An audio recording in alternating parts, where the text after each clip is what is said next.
रसूलुल्लाह सल्लल्लाहु अलैहि वसल्लम ने फरमाया, शैतान ने अल्लाह ताला से कहा कि अल्लाह तेरी इज़्ज़त की कसम, मैं तेरे बंदों को बहकाता रहूँगा जब तक उनके जिस्मों में रूहें हैं। अल्लाह तबारक व तआला ने फरमाया, मेरी भी इज़्ज़त और जलाल की कसम, जब तक मेरा बंदा मुझसे माफ़ी मांगता रहेगा, मेरे सामने तौबा करता रहेगा, मैं उसे माफ़ करता रहूँगा। किताब देखिए मुस्नद अहमद, ये रिवायत सही है।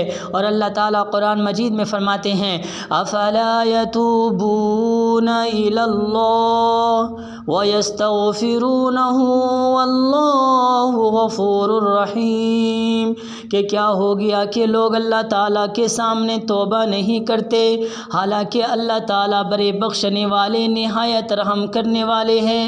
ज़रा सोचिए कि अल्लाह तबारक व तआला फरमा रहे हैं कि शैतान तो बहकाता रहेगा, लेकिन मेरा बंदा जब तक माफ़ी मांगेगा मैं उसे माफ़ करता रहूँगा।